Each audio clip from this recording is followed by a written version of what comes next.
Tortosa. I'm head of finance and M&A at H. Gregg, president of Crowley Financial. Welcome. Sam Kaludi, director of retail operations for Yamaha Canada Financial. Welcome, Sam. Chris Tanous, owner and president of Power Sports Lake Financing. And last but not least, Cole Hicks, co-founder and head of revenue at Roundtable. Thanks, guys. Appreciate you joining us today.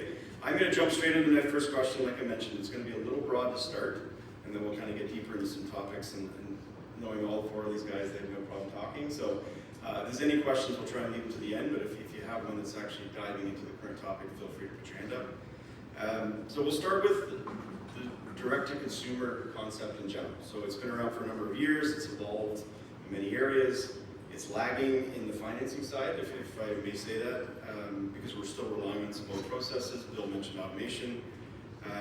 We're always in constant sensitivity, I'll call it, of being adversely selected by the dealers as you introduce new concepts. So the question really is, what's coming down the pipe to help streamline the dealer consumer experience?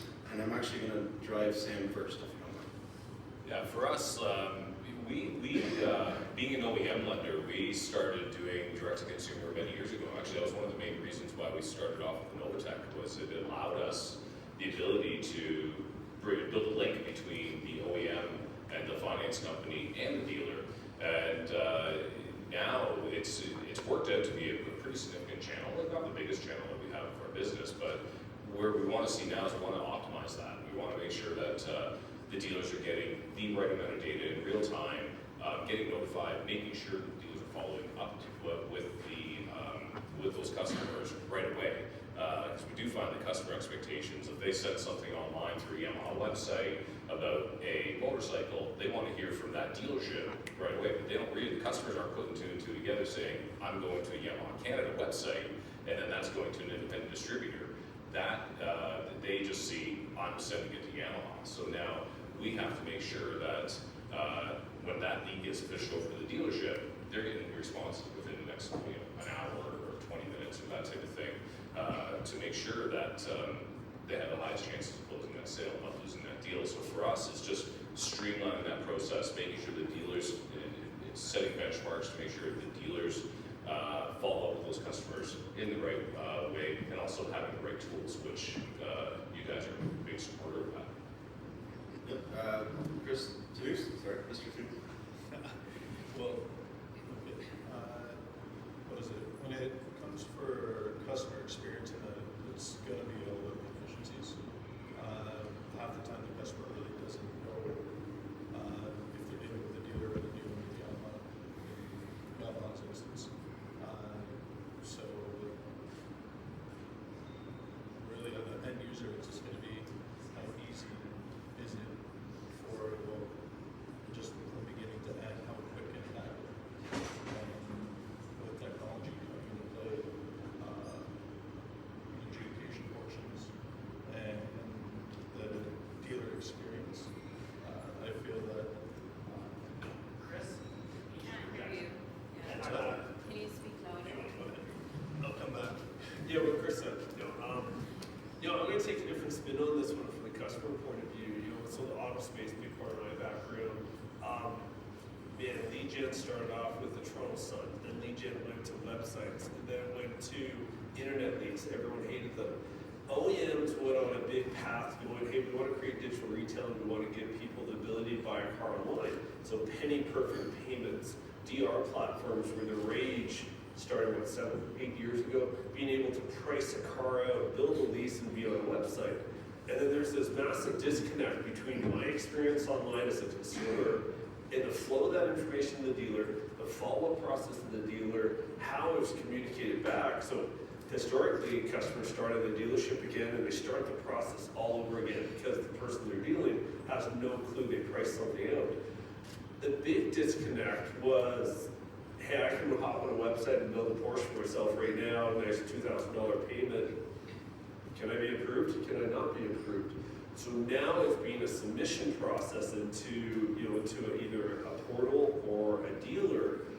So then we start seeing this change where I want to be able to submit into a lender, auto flow through a portal to a lender and get a real-time decision. Well, it's still a broken process currently because most of those ones that are out there, some of the legacy portal companies, they hit a lender, they get a decision, information goes back to the dealer, the customer's still sitting on the website with no answers. I think maybe the customer experience is still a little broken because a lot of the tools being built for maybe the lender's person or the portal's purpose. And we haven't really seen this harmony yet of consumer experience, how to make it easy for me to understand what I'm doing here, and then that flow of information to the dealer for follow-up like you guys talked about. Because we hear it all the time. Customers don't get follow-up. Salespeople don't like these type of leads. Like, it's the craziest thing in the world. But the flow of information still hasn't got perfected, in my opinion. I think it's hard to disintermediate the dealer. So I've got dealer and finance company experience, so I'll talk from the dealer lens since a lot of these guys are on the finance side. But we think a lot about direct-to-consumer. Our group has, as of next week, 43 dealers. And we're very on the forefront of tech. So we've got an AI and a data science company that helps us out. So we're always trying to be at the forefront of what's going on. And as far as direct-to-consumer goes, you really have to think about the car buying experience. And it's full of friction. Nobody likes to buy a car. So we try to build as much of a frictionless experience as possible. So we have a 7-day money-back guarantee. We will do a whole bunch of things to try to reduce friction in the buying experience. And online, we're trying to integrate financing into the dealerships as we have a captive finance company. You know someone, yeah.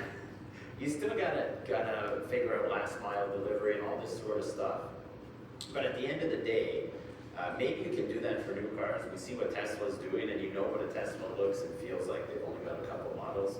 But if it's a pre-owned car, which is a big portion of the market, does it smell like cigarettes? What shape is it in? You want to feel and touch it. I got in a Mercedes yesterday as I got driven here. It was a lot smaller than I thought it was. So there's a whole bunch of considerations, and direct-to-consumer has a lot of problems to figure out, so I don't think we're going to get out of that. Maybe I can ask that. I think from a buyer's lens, and where that buyer is in the life cycle of buying a product, I think a lot of people forgot that customers go online as a shopper. They're there for education. They're looking to get answers to questions. A lot of the tools that we've seen in the last 5 years have gone straight to commitment, straight to submission, straight to deposit. The OEMs have put out DR requirements that say, hey, you can get an instant approval and take a deposit. But to your point, there's still a gap in that buyer experience. I'm still a shopper until I become a buyer. And most of the stuff is just jump that fence too fast.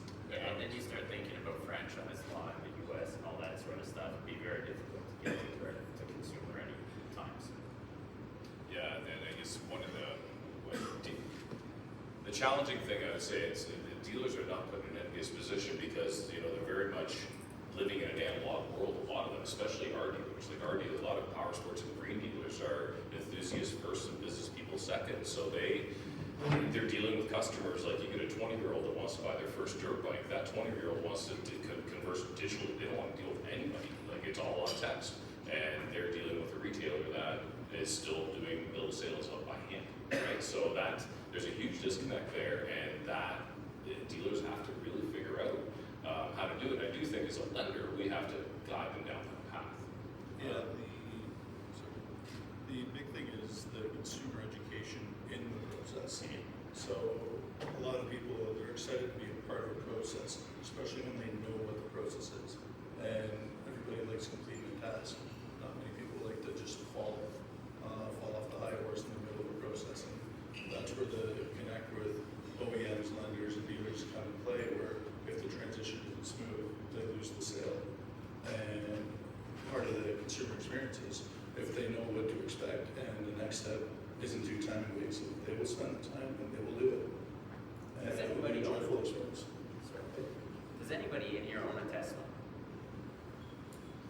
Okay, Paul was so the there are a quickest couple. there. He's But Paul. has the aftermarket experience been an issue for you guys? So up to delivery and buying was good, but I've heard that after it's a tougher experience. Is that the case for anybody that has one? Yeah. I mean, what are you doing aftermarket on a Tesla? Right, there's no service. I haven't gone to a service yet, so And nothing's broken down. nothing is broken down yet. So I had something break and they drove to my house in Fort Erie and just fixed it Pretty good. Well, and you can request everything like through the app for Tesla, so like getting better tires, you can order the tires through the app, the schedule nothing, and you show up and you change the tires or whatever else. And if you wanted to do like self-driving, you could order it through the app and those types of things, so everything's app driven, which is cool. Yeah, it's interesting, right? They built a ecosystem of convenience. And like to your point, younger generations that have this tech in their hands all the time, they're not the same buyer as my parents were that want to go, talk, create a relationship, touch, feel, visit. And I think we're seeing a hybrid in how people buy cars, right? We still got to cater to one type of buyer, and now we got to start catering to a different type of buyer. And technology is a big part of that. Yeah, the biggest thing on the buying experience is people will buy things without seeing and touching. I've got it on spec more than ever. Where if you saw this 10 years ago, most of the people would come in and touch and feel, and now you literally buy on spec and you get surprised and pick it. So that's great, guys. So what if we're going to spin it a little bit into the next question, and it's actually a two-parter, so hopefully we can touch on both when you do it. I think Bill answered a question around automation on verification and other tools that are in the industry. So as the consumer shows interest in the vehicle, how does that relate or kind of move into the financing world, and how do the lenders, what tools do they use, and what part of the process do they use those tools? So really the question, sorry, let me rephrase it, is what are some of the tools the dealers are beginning to use in the consumer flow from submission to delivery? And at what point in the process does it actually make sense? Or what's the optimal point? So maybe multiple points. So I think there's a lot of lenders in the room that are still trying to understand how they alleviate manual processes and not disrupt the dealer or get adverse to select. So maybe Cole, we can start with you. Yeah, okay, that's a big question. So unpack that in a couple different ways. Hey, the reality is the dealers, for me at least, the dealer's my client, the customer is the product, so to speak. And we got to be very careful that what we're doing is servicing both needs, creating better consumer experience. You know, we do a lot of it with data, transparency, visibility, information. But the goal is not to alienate a dealer like you're talking about, because ultimately, how do we help them achieve their job better, sell more, do more? From a tech point of view, it's crazy. So I was saying to someone last night, head down to any day 10 years ago. So anyone who doesn't know what it is, I'm sure the room does, North American Dealer Association, the conference in the States. You walk down that area and you knew all the products, right? You got the Reynolds, you got the CDKs, you got the dealer tracks, you knew everyone there. In the last 5 years, you go through that building and there's 100 new products. So we're seeing technology transfer from other industries into this industry. And there's stuff every day that's coming out brand new in our industry. I know we're going to steer towards like finance, pre-qual, credit education, soft pull. But one of the things I'm seeing happen real fast right now is AI and conversational intelligence. You know, tools and technologies that are using AI texting platforms. We've been looking at a couple that are voice AI platforms to replace BDR programs. So you're starting to see the technology feed into this industry ever so quick, and it's really overwhelming for the dealer partners. I was on a meeting recently with a dealer group, and they're like, we've done all the DR solutions, and ultimately they really didn't help us sell more cars. So you're seeing this wave, and this wave come back down now, going, maybe we don't need to overcomplicate all this stuff. Yeah. So maybe someone can pick up from there. And I would say that that's a key point, because it is overwhelming with the amount of technology that's out there, even as a lender. There's income verification is a pain point for probably every lender in this room. So what is the right technology to help streamline that and make a better customer experience? I don't know. You got to make a decision and move on. But at the end of the day, it's when it comes to the experience at the dealer level, it's still being executed by people. You can bring in AI to help communicate, get that customer to sign the dotted line, but ultimately, it's the end of the day that it's being delivered by a person, and that's where I see dealers falling short, is that they're still not investing in the recruiting strategies to get the right trained people that will finalize and round out that digital experience, because you have the greatest digital experience possible with all the tools out there, but at the end of the day, it's still a human that's delivering that, and salesperson, that's where dealers are falling short. And that does touch on the education thing, like everything that we're doing in innovation that goes nowhere without the proper education and guidance. So at dealer level, having less resistance at dealer principal status to implement change and not being afraid of change while still having their safe bills in the event it doesn't go to strategy. The biggest thing is education. Yeah, like we're advising dealers on compensation strategies to keep staff, which will optimize their customer experience, which doesn't make sense. As it doesn't really make sense, but that's what we've had to resort to, because it's still a turnover, still a revolving door of people going into that dealership, which is affecting ultimately that customer experience. It doesn't matter how much you innovate, you gotta be able to check ID at the first point of contact. So as a dealer, we spend a lot of time educating people on how to find if it's a false document or not. I remember 15 years ago, 20 years ago, as a branch manager at a TD branch, a guy brought in this government check. I licked my finger and the ink started coming off. You know, sometimes it's as basic as that. So we have a captive finance company again, so we trust our dealers to make sure that they're checking the IDs properly. But on the back end, you can never skip on the income verification. Call the employer, make sure it matches up with the pay stub, all that stuff. And through our AI company and the Founders Institute, I get a lot of exposure to very young companies with great ideas, and you're going to see stuff come out now. Like there's a company that's looking to create blockchain KYC, which will create immutable and shareable KYC records. You've got this voice technology to make sure the guy in front of you is really the guy. You can ping a phone number that's on file to make sure he's holding the right phone, like all this kind of stuff. I don't know how that's going to evolve. There's a lot of good ideas, but you can't get away from basics. Yeah, so hey, Sam, you talked about income verification, you brought up ID. I had an opportunity to speak at a college, Georgian College, and the topic was FinTrack and the evolution of FinTrack. And a couple of things I pulled out of that presentation. So the Insurance Bureau of Canada reported $700 million in vehicle theft last year. $500 million came from Ontario. $300 million came from Toronto. I think you made a joke the other day. You were talking to a U.S. agency, a policing agency, and they said, the way I know it's a fake ID, it's better than a real one. So between synthetic ID, proof of income, fraudulent documents. I was on a call with TransUnion a couple of weeks ago, and I didn't know this was a thing, but create a synthetic social package, and all of a sudden, it's not based on a person. This credit package now exists, and it's overwhelming how sophisticated it is. And hey, your dealerships are very sophisticated, but we have a lot of dealerships that still have a receptionist, an F&I manager, a salesperson being the safeguard on double checking this ID is real. I know dealerships that have lost cars because they deliver it. It's not the person. I was talking to a dealer recently that had 7 cars stolen one night or 7 trucks stolen. Each one was an individual insurance claim against their policy, because every car is a policy, not 7 at a time.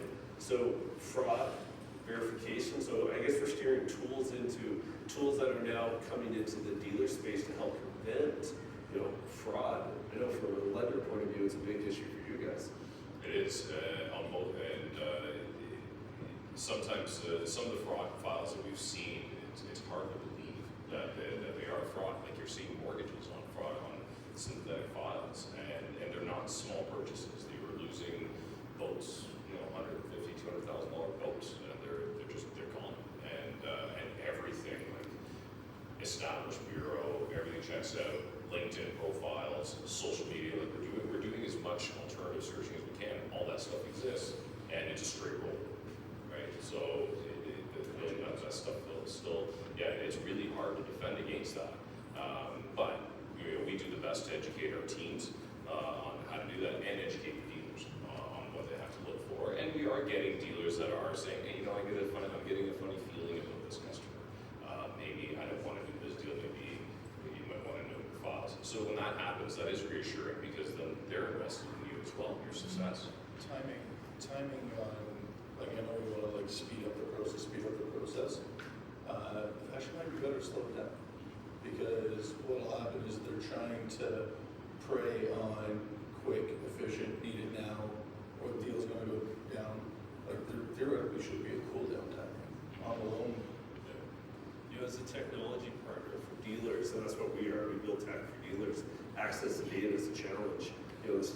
get access. So you're talking about like telecom and verifying that it is through a phone.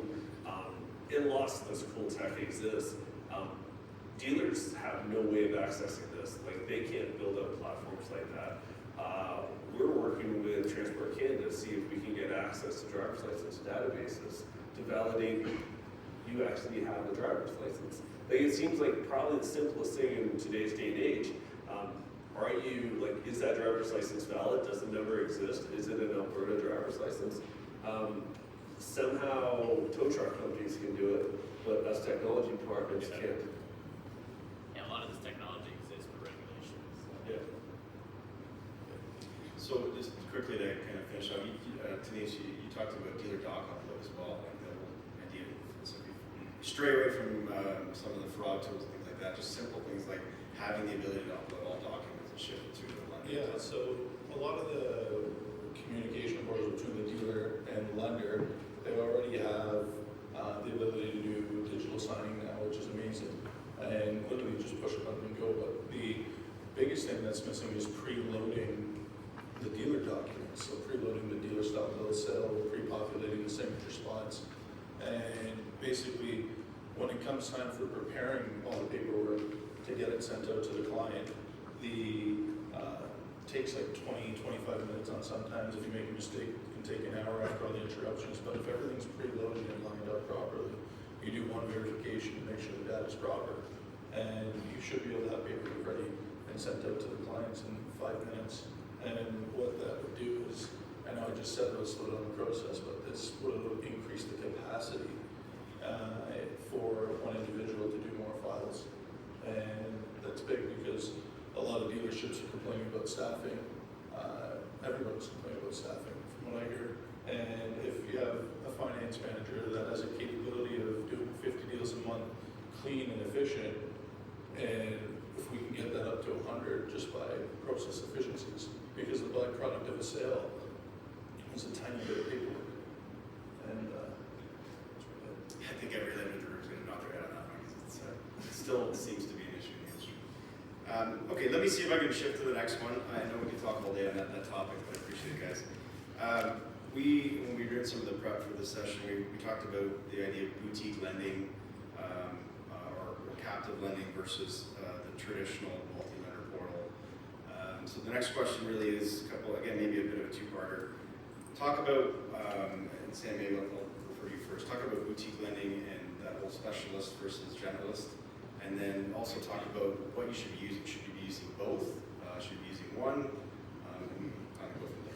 Yeah, it's interesting because we're a boutique. Like we are a captive finance company that finances toys, and I think that really what set us apart. Like when we opened our doors with in 2016, we did make the decision to go with Inovatec because it would help facilitate that boutique lending experience because we have features on our Inovatec portal that are very important to power sports and marine dealers, like the ability to add like serialized multiple assets. Because what's more fun than one ATVs, two ATVs, or three, or five, or that type of thing. You have customers that go out and buy all that. They'll buy Toys for All. So having the ability to serialize every single one of those units on one contract, leading to a more efficient PPSA registration process, faster funding, that type of thing. And then having all those processes backed by people that actually know what that product is. Like we took, all of our employees got the option of taking a paid day off to drive an hour north and go ATV riding, just so they could understand that when they see a Kodiak on an application, they know what a Kodiak is and they know how excited that customer is on the other side because they know they've experienced that smile on their face after, barreling through a trail. So, so that's where I think being a specialist comes in. I think where the challenge is where what we're experiencing is when it comes to credit, prime underwriters don't read subprime, and subprime underwriters don't read prime. So having that blended underwriter has been very tough. So I find you have to also specialize in that space too. We thought it could be generalized, but it can't. You have to specialize there. So boutique specialists, I think, for us works, and it's the model that we definitely are favoring. big thing about the boutique style is like all the person wants to do is take their vehicle at the end of the day. They don't want to do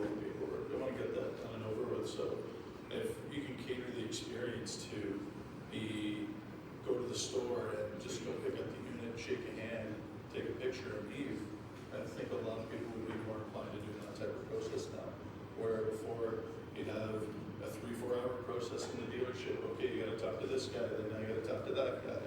Oh, you forgot to talk to this guy, we gotta go back and then start the process. All the boutique experience will guide the customer into the steps of the sale, make it more efficient. You have one guy doing the whole process, kind of like how a realtor is with a house. You go with one person, you see many things, they're a trusted advisor. That's probably the biggest factor that makes boutique lending more favorable.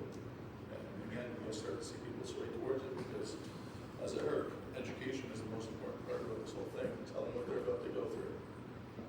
So at Carly Financial, we made the decision to go with the Propel Corp. It's a big decision because throughout 43 dealerships, we have a whole bunch of F&Is that are used to using a multi-lender portal. So to change the behavior for those people that when they want to do a Carly deal instead of a TV deal or an RBC deal, they're going to have to use this portal. It's a big behavior change. But when we looked at the alternative, Propel versus a multi-lender portal, that boutique customizable experience, the ability to integrate online for us was worth so much that we think that that investment up front will be worth it in the long run. I'll be able to tell you guys next year if it works out or not. We made that decision. We're looking forward to moving to that. And maybe I can answer this on two different fronts. So we talked about specialists versus generalists. You know, so from the dealer point of view, from the sales point of view, we're learning every day that a credit-first approach, a all-in-one salesperson, start to finish, is running more efficient than a person that deals with the salesperson, sales manager, and F&I manager. So a buddy of mine, was nicknamed the Google guy. Worked for Google for 10 years, and they put a study out last year, and it was like a survey of all customer experience in auto, and basically it was consistently like 30% of customers are unhappy with the experience, 30% of them think it takes too long, 27% of them think, why do I have to deal with more than one person? Like, it was just constant going this broken start here, start there strategy isn't what customers want. You were talking about the mortgage broker or the all-in-one environment. Once again, now we need to have people educated, tools and technology. Sorry. No, go.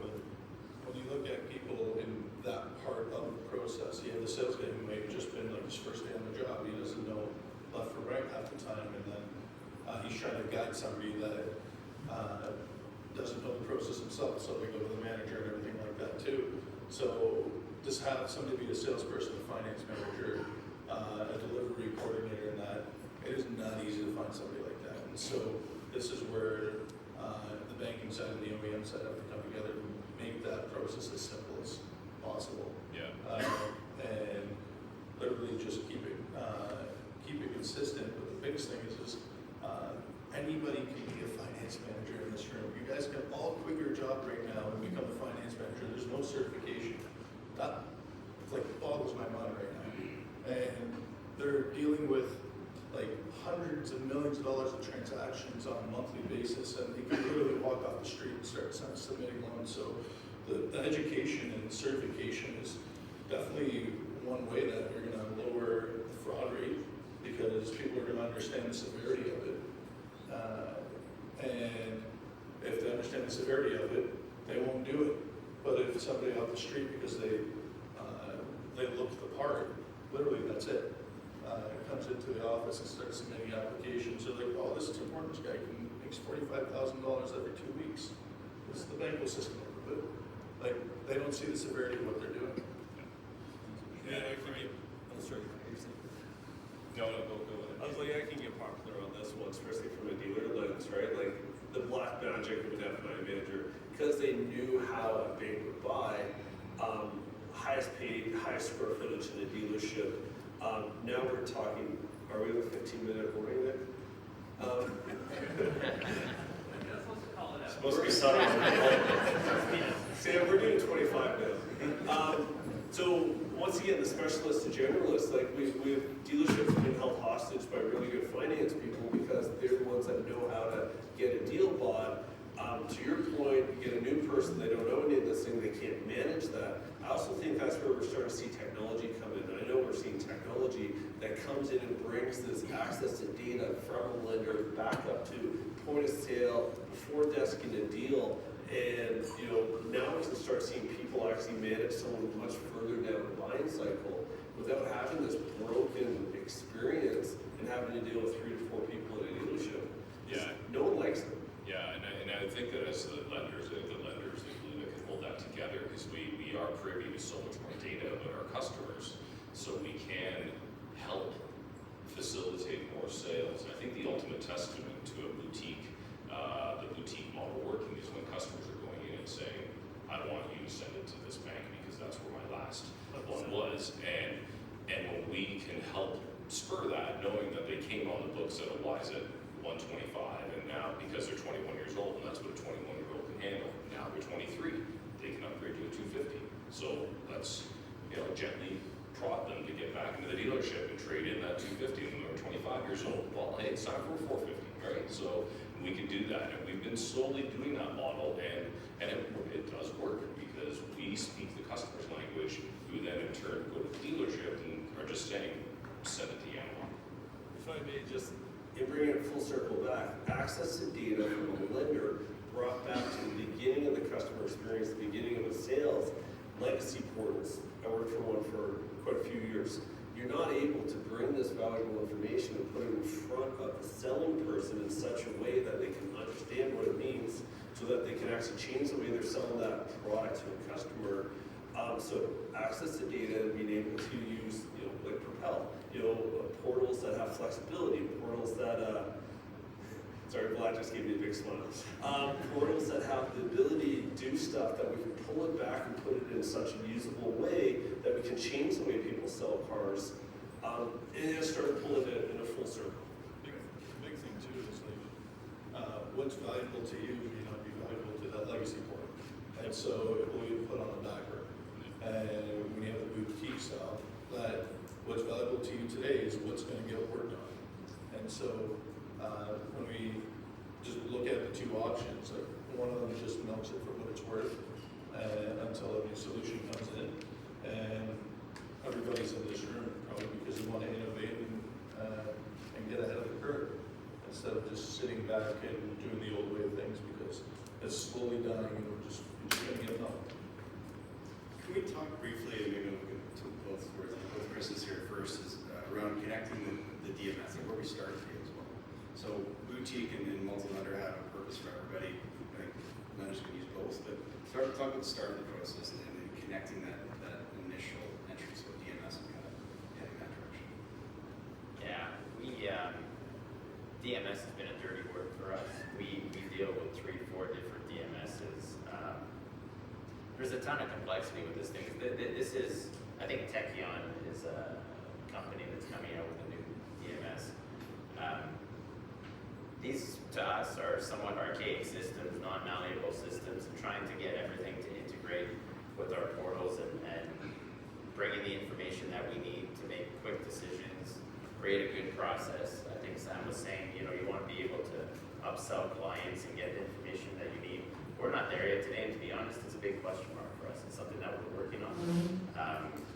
We're excited to try to plug in a lot of these technologies that will hopefully help us get there. But this is one area of our business that we're putting a lot of time in because it's an opportunity for growth for us.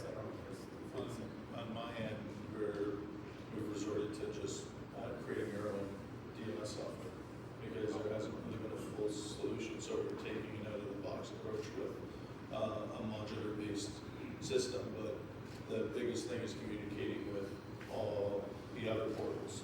So connecting with credit reports, connecting with, if we need to go through Blackbook to get appraisals, connecting with portal administrators so we have communication. And our dealer management software is realistically, it's going to be like BlackBerry Messenger where it summarizes everything in every direction.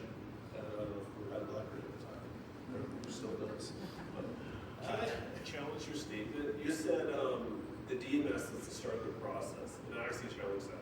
The website's the start of the process. Now, the DMS is almost one of the ending points of the process because so much has happened with the customer, so much has happened with the salespeople long before it hits a DMS and a DMS submission to a finance portal. The dealer management software though puts everything online now. So it's really the brain of the whole operation. So it's a module of the DMS now, their website integration stuff. So they do work. I get that, but I'm sure if I say CDK and Reynolds, you'll give me a slightly dirty look, right? Painful. And so, yes, you have, but mirroring this online to in-store process, there's still a huge disconnect. Sam, we were talking about this last night, right? Yeah, there is, as for us, like, we would love to be integrated into DMSs. Like, we launched our protection product program, and we wanted to get this all loaded into the dirty room, like speed and CDK and things like that. But it was so difficult because there's so many, it's so complex. So I agree with you. Like, it does, the DMS is later down the stage. It's really about getting everything efficient at the beginning. So imagine having a open API to your products with the dealer manager software. How amazing would that be? That'd be great.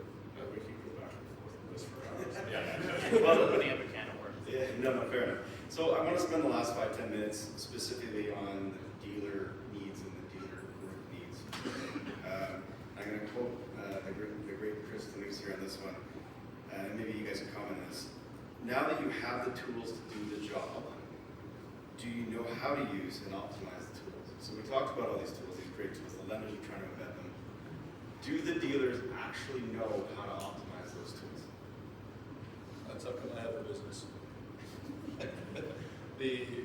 What is it, in the power sports segment, they're like 30 years behind.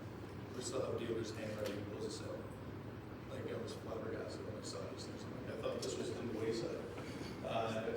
When you show them what a computer is, they take out the typewriter and they're like, this is what you do. Like, it's that bad. It's still happening, guys.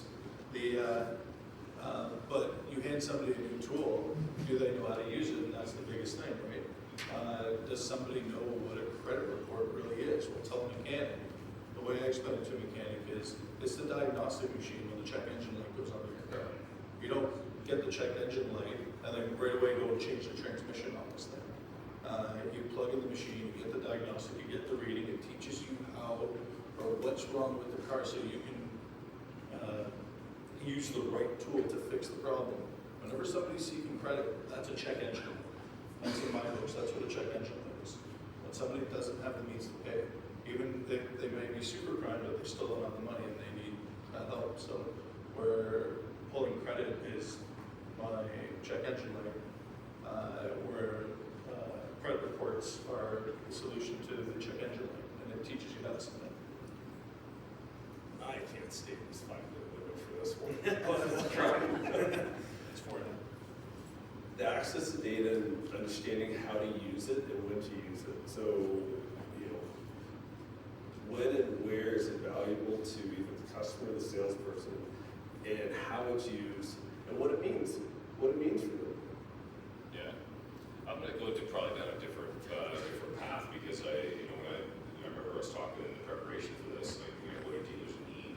I resort to again, staffing and the right education for staffing, because I guess for us, we have finance companies in 14 different countries, and hearing the Australian business where F&I was essentially outlawed, it was regulated out because dealers got too greedy, and they were it became predatory, so the government really, they turned it into a brokerage business where you have to have extremely expensive licenses to be a finance manager, and you're working in a mortgage broker house. So to me, I think that dealers they don't know what they don't know. So I think that they need more education on compliance, on just proper lending, not doing a home run. Don't make every single deal a home run. Make it reasonable profits on that, or make money today, but don't include the shovel with the car, right? So give the customer the ability to get out in a reasonable amount of time, and make sure you're doing all the due diligence to say who the customer is, or who they say they are, disclose everything on that contract properly. That to me is probably the biggest need that I would say I see from dealers today. Well, there's definitely a huge need for some type of certification, because as I said before, anybody in this room can walk in and start submitting loans, and everybody's just trusting the process. Something definitely needs to be done proactively rather than reactively. There's a lot of people in this room that might want to come together and just start the discussion, maybe. Yeah, I was concerned about what Bill said earlier in the first session, more regulation, and that was the thing that took my ears to go to. We've already seen some of that regulation come in Quebec, but to answer your question in the 30 seconds that we have left, I think, at the top of the house, we devise these plans and create these great tools, and we see how good they can be for our businesses. But what you're talking about happens mostly in the F&I office, and I find that they take the path of least resistance like water. So for us to be able to take all those great ideas that we have and innovation and get them to embody it every day with every client is very, very difficult. The only way that you do that is by constant communication with these guys, taking the time for education. Chris talks a lot about education. Final statement. Yeah, the one thing I teach my staff is don't let greed take over the deal. Once greed takes over the deal, you're red flags. And you're like, well, I could have had that huge sale. I'm like, no, you couldn't have, because 4 months later, you're paying it all back in some. So the biggest thing is don't let greed take over the deal. And the dealer principal needs to know the severity of what actions that office is actually doing too. So, Do we have, I know we have to wrap up, do we have any questions that you want to send up at the panelists, any of the panelists? Just want to open it up real quick. Kevin, yeah? Might not be a question, it's not a statement, right? But I was one of the things that's one of the things that has occurred for me in the last 6-7 months within my circle has been, somebody says, oh, you're in the auto space. Oh, crap, here we go. But it's been interesting that the customer or the people that are looking to buy something, and to your point, Cole, they've gone on a website, they already know what they want to buy, they already know what their score is, and they've been online, figured out how much they can pay, and they're turning around and saying, okay, but I can't go on a website and tell them, this is what I want, here's what my score is, and how do I do it? And what I really found in all this was just how knowledgeable and just how intelligent the consumer is before they even go in to buy a vehicle. And to what you said, Cole, and to Christopher, I'd love to talk to you more about this with your dealership, but it's like, understand that your customer's not dumb. They're educated more than the company that's selling the car or the OEMs think they are. And I'm seeing that more and more. And I've got 2 groups now that are saying, okay, well, what do we do? How do we handle this? But it all came about by personal experiences where I looked at, and they're all probably, I think the oldest person was 35, and it was like, this is what I want. I'm not going into the dealership. And it was just an observation as to what you were all talking about, how do we get more educated, but I'm really starting to see more and more of this. So if you've got 2 minutes, I'd be really interested in those thoughts. Yeah, maybe I can take this. This is a common misconception that we see. The customer knows what they want. I don't have a stat on this, but we talk about it a lot. Who would be surprised how many times a customer comes into a dealership saying, I want this car, and leaves with something completely different. So Cole is right. The process starts online. These guys are very educated. But then they come into the dealership. They think they're getting a better deal here. They like the smell of this car better. Like, oh, this has this, then my education didn't lead me down. So consumer behavior, as much as we can try to stereotype it and say they're very well educated, they know what they want, they don't.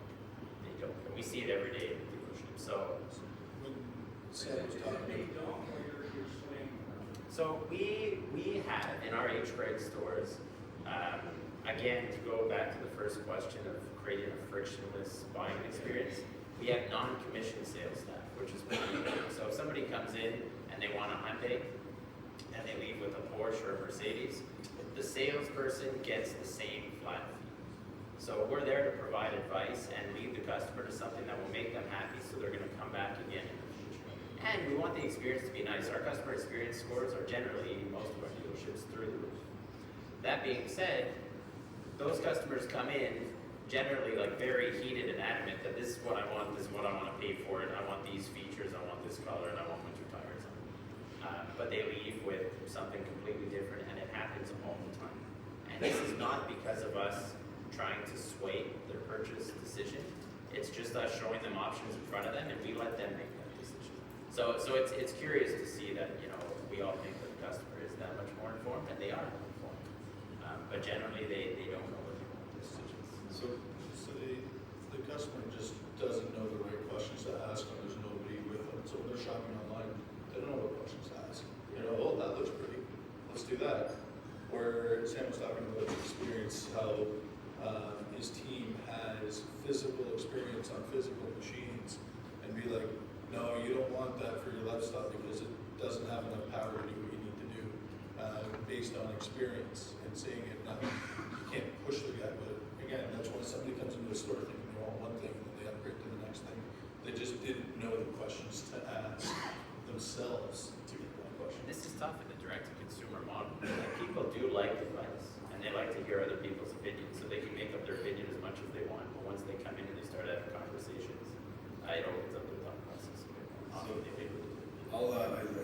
love to talk about this all day, but I'll jump in anyway, when we have to wrap up. First, I want to thank all you guys. Thank you so much for your time.